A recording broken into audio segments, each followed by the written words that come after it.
سے دیکھو گے وہ لفظ اللہ ہی ہوگا، اگر اس کو غور سے دیکھو گے تو الف ہے محمد صلی اللہ علیہ وسلم، پھر آگے لام، اس میں علی، فاطمہ، حسن، حسین، یہ 5 تن کے نام لکھے جو دیکھنے میں اللہ نظر آتا ہے، لفظ اللہ نظر آتا ہے، لیکن جب غور سے دیکھتے ہو تو لفظ اللہ کے اندر ان 5 کو سمو دیا گیا ہے، پرو دیا گیا ہے، اور یہ عقیدہ ان کا ہے کہ اللہ نے اپنے نور سے ان 5 کو پیدا کیا اور بہت عرصے تک یہ قرار پکڑے رہے، پھر ان کے نور سے باقی کائنات کو پیدا کیا۔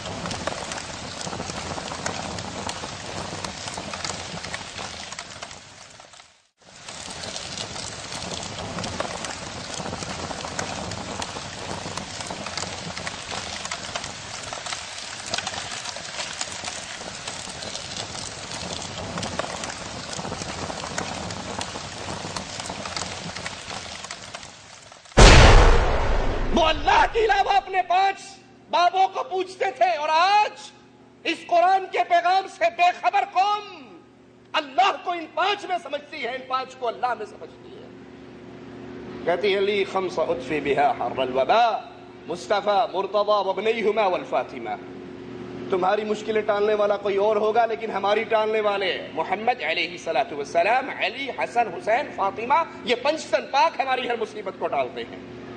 نوح علیہ السلام اپنی قوم کو پیغام دیتے ہیں، لقد ارسلنا نوحا الى قومه فقال یا قوم اعبدوا اللہ ما لکم من الہ غیرہ، اے میری قوم اللہ کی عبادت کرو، اللہ تنہا ہے، اللہ یکتا ہے، اللہ اپنی ذات و صفات و عبادت میں اکیلا ہے، نہ اللہ کے اندر یہ 5 حلول کیے ہیں، نہ اللہ ان کے اندر آیا ہے، نہ یہ اللہ میں آئے ہیں، اللہ اکیلا ہے، اللہ کی عبادت کرو، اللہ کے علاوہ تمہارا کوئی الہ نہیں ہے۔ ہود علیہ السلام وہ اپنی قوم کو دعوت دیتے ہیں، ان کی قوم بھی اللہ کے وجود کا اقرار کرتی ہے۔ آپ کہتے ہیں یا قوم اعبدوا اللہ ما لکم من الہ غیرہ، اے میری قوم ایک اللہ کی عبادت کرو، اللہ کے علاوہ کوئی الہ نہیں ہے۔ قوم جواب میں کہتی ہے قالوا لو شاء ربنا لانزل ملائکۃ فإنا بما ارسلتم به کافرون، یہ اپنے نبوت کا پیغام دیتے ہیں، رب کی توحید کا اعلان کرتے ہیں۔ قوم جواب میں کہتی ہے قوم عاد، اگر اللہ نے نبی بنا کے بھیجنا ہوتا نوریوں کو بھیجتا، فرشتوں کو بھیجتا، تجھے نہ بھیجتا، جو تو لے کر آیا ہے ہم اس کے انکاری۔ اس قوم کے مشرک یہ بات ماننے کے لیے تیار نہیں تھے کہ اللہ کا نبی بشر بھی ہو سکتا ہے، وہ کہتے تھے نہیں، لو شاء ربنا لانزل ملائکہ، اگر اللہ چاہتا ملائکہ کو اتارتا، نوری نبی بن کر آتے، بشر نبی نہیں بن کر آ سکتا۔ ہم تیری نبوت کا انکار کرتے ہیں۔ آج کے دور کا بھی قبر کا پجاری وہ یہی کہتا ہے، تم اس کو بشر کہتے ہو، حقیقت میں یہ بشر نہیں ہے، یہ نور ہے۔ اس دور کا مشرک بھی یہ ماننے کے لیے تیار نہ تھا کہ نبی بشر بھی ہو سکتا ہے، آج کے دور کا مشرک بھی یہ ماننے کے لیے تیار نہیں کہ نبی بشر ہو سکتا ہے، اور نہیں سمجھتے اگر نبی کو نور مانا جائے تو خاندان محمد علیہ السلام سے محمد علیہ السلام کا کوئی رشتہ رہ سکتا؟ نوری کی تو کوئی اولاد نہیں، نوریوں کی تو بیویاں نہیں، نوریوں کے تو بچے نہیں، نوری مانو گے تو خاندان سے تعلق ختم، عالم الغیب مانو گے تو وحی کا انکار، حاضر ناظر مانو گے تو ہجرت کا انکار، مختار کل مانو گے تو شفاعت کا انکار۔ اس قوم نے کہا اگر اللہ نے نبی بھیجنا ہوتا تو نوری بنا کر بھیجتا۔ صالح علیہ السلام اپنی قوم کو یہی پیغام دیتے ہیں، میری قوم اللہ کی عبادت کرو، اللہ کے سوا تمہارا کوئی الہ نہیں۔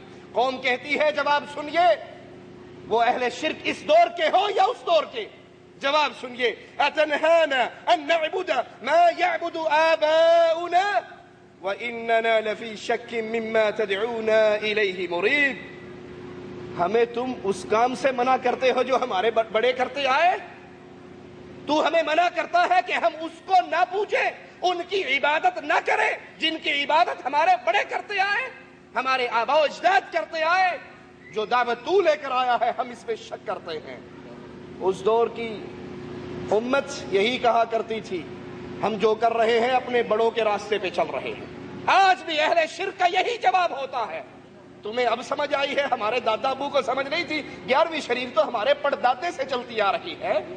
لال شہباز کلندر کے دربار پہ پسے بھر کے لے جانا یہ تو ہماری نسلوں سے چلتا آ رہا ہے۔ ان قبروں پہ طواف کرنا بڑوں سے سیکھا ہے، قبروں پہ سجدے کرنا ہم نے اپنے آباء و اجداد سے سیکھا ہے، ہاتھوں میں انگوٹھیاں پہننا یہ بڑوں کی تعلیم ہے، ہاتھ میں کڑے پہننا بڑوں کی تعلیم ہے، امام ضامن باندھنا بڑوں کی تعلیم ہے، بچہ پیدا ہوتے ہی اس کو دربار کا نمک چٹانا بڑوں کی تعلیم ہے۔ ہم وہ کر رہے ہیں جو ہمارے بڑوں نے سکھایا۔ اس دور کے مشرک بھی کہا کرتے تھے، کیا تو ہمیں منع کرتا ہے کہ ہم اس کی پوجا نہ کریں جس کی پوجا ہمارے بڑوں نے کی؟ شعیب علیہ السلام نے بھی قوم کو یہی دعوت دی، اے میری قوم صرف اللہ کی عبادت کرو، اللہ کے سوا تمہارا کوئی الہ نہیں۔ تو ان کی قوم نے بھی ان کی بات کو نہ مانا۔ لیکن یاد کر لیجئے، ان تمام اقوام میں اللہ کے وجود کا انکاری کوئی نہیں۔ آج اہل شرک کہتے ہیں کہ اللہ واجب الوجود ہے، اللہ کے علاوہ کسی اور کو واجب الوجود ماننا شرک ہے۔ جب کچھ نہیں تھا تو اللہ تھا، جب کچھ نہیں ہوگا تو اللہ ہوگا۔ اللہ واجب الوجود ہے، اس کے علاوہ کسی اور کو ماننا یہ شرک ہے۔ اللہ کو واجب الوجود تو سابقہ امتیں بھی مانتی ہیں، سابقہ امتیں بھی اس کو تسلیم کرتی ہیں، سابقہ امتیں بھی اس کا اقرار کرتی ہیں۔ مالک نے ہر پیغمبر کو یہی حکم دیا، وما ارسلنا من قبلك من رسول الا نوحي اليه انه لا اله الا انا فاعبدون۔ ہم نے آپ سے پہلے بھی جتنے رسول بھیجے سب کو یہی وحی کی، سب کو یہی پیغام دیا، لا الہ الا انا۔ اللہ یہ پیغام دے رہا ہے، ہر نبی کو، ہر امت کو یہ آواز پہنچ رہی ہے، اور یہی پیغام قرآن ہمیں بھی سنا رہا ہے، اللہ کے علاوہ کوئی الہ نہیں، فاعبدون۔ عبادت کرنی ہے تو صرف ایک اللہ کی کیجئے۔ اپنے بندوں کو بھی مالک نے یہی حکم دیا، لا تجعل مع اللہ الہا آخر فتقعد مذموما مخذولا۔ لا تجعل مع اللہ، اللہ کے ساتھ کسی اور کو الہ نہ پکڑو، کسی اور کو الہ نہ ٹھہراؤ، اور اگر تم ایسا کرو گے تو برے حال اور بے کس ہو کر بیٹھ جاؤ گے۔ الہ جو عبادت کے لائق ہے وہ صرف تنہا اللہ ہے۔ مشرکین مکہ بھی اللہ کی ذات کے قائل تھے، ذات کے انکاری نہیں تھے، وہ اللہ کی ذات کو مانتے تھے، اللہ کو کائنات کا خالق مالک مانتے تھے، عرش عظیم کا مالک مانتے تھے، الہ تسلیم کرتے تھے۔ آئیے قرآن کا پیغام سنتے ہیں، وَإِذَا مَسَّكُمُ الضُّرُّ فِي الْبَحْرِ ضَلَّ مَن تَدْعُونَ إِلَّا إِيَّاهُ فَلَمَّا نَجَّاكُمْ إِلَى الْبَرِّ أَعْرَضْتُمْ۔ سمندروں میں تمہیں مصیبت پہنچے، تمہارے اپنے بابے تم سے گم ہو جائیں گے۔ یہ مشرکین مکہ کا حال، اگر سمندروں میں ان پر مصیبت آتی لات و عزہ کو بھول جاتے، منات کو بھول جاتے، حبل کو بھول جاتے، اور وہاں پر ایک خالص اللہ کو پکارتے۔